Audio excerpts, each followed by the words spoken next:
అలాగే అసలు నువ్వు ఎక్స్పెక్టేషన్ పెట్టద్దు. రైట్, వస్తుందమ్మా, ఎదగాలని కోరుకుందాం అని చెప్పు. 15 ఏళ్ళు నాకు ఇచ్చేయి, 25 ఏళ్ళు నాకు ఇచ్చేయి. ఇవ్వడానికి వాళ్ళెవరు, తీసుకోవడానికి నువ్వెవడివి బేసిక్ గా. ఇంకోటి, రాజధానిలో పెరిగిపోతుంది కాబట్టి మేమందరం కడుపు మార్చుకుని నీకే పెడతాం అనడానికి ఇదే మహాభారతంలో శకుని వ్యవహారం కాదు కదా.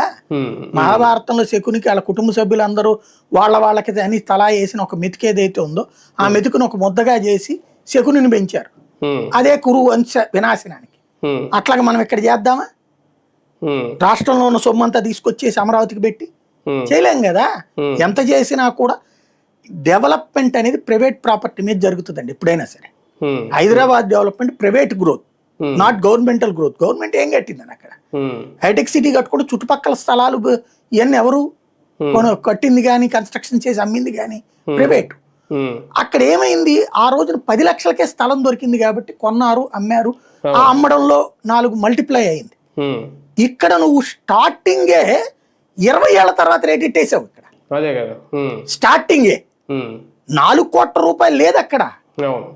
గుంటూరు దగ్గర అవుట్స్కట్స్ లో చిలకలూరుపేట రూట్ లో కూడా నీ 1 కోటి రూపాయలు 1.5 దొరుకుతుంటే అక్కడ నువ్వు 4 కోట్లు చెప్తే 4 కోట్ల పెట్టి నేను వెంచరేస్తే ఏం సక్సెస్ అవుతాను నేను? 1 కోటి రూపాయలు ఒక ఫ్లాట్ అనుకుంటాను. అక్కడ ఇప్పుడే 1 కోటి రూపాయలు పెడితే తర్వాత ఏమవుతుందండి మీకు? ఇప్పుడు మీకు కుకట్పల్లి వీటిట్లలో సెకండ్ సేల్స్ వాటికి 60 లక్షలకి 70 లక్షలకి వస్తుంటాయి యూట్యూబ్ లో వీడియోలు చూస్తే. సెకండ్ సేల్స్ ఫ్లాట్ రేట్ ఎప్పుడు డౌన్ అవుతుంది. మొదట్లో హైప్ ఉంటుంది ఆ మార్కెట్ ఏరియాని బట్టి, కానీ దాని ఎక్స్పైరీ అయిపోయేటప్పటికి, అంటే అది ఏళ్ళు పోయే కొద్దీ దాని వాల్యూ పడిపోతుంది. అంతే కదా. ఫ్లాట్ కి భూమి విలువ పెరుగుతుంది. భూమిలో ఉన్న ఇండివిజువల్ హౌస్ విలువ, భూమి విలువ పెరగడం వల్ల హౌస్ కి వాల్యూ లేకపోయినా భూమి విలువ పెరుగుతుంది. ఫ్లాట్ వాల్యూ డౌన్ అవుతుంది. మీరు ఇక్కడ ఫ్లాట్ రేంజ్ తప్ప ఇంటి రేంజ్ మెయింటైన్ చేయని ఎట్లా, ఎలా డెవలప్ అవుతాం మనం? ఇప్పుడే నువ్వు 25 ఏళ్ల తర్వాత ఇన్కమ్ ఎక్స్పెక్ట్ చేసేస్తున్నారు అక్కడ. ఆ రేంజ్ బేరం పెట్టేశారు. ఇది 25 ఏళ్ళ అదే రేట్ ఉంటది కదా. ఇంకోటి, ఇన్వెస్టర్ ఎవడండి వచ్చేది?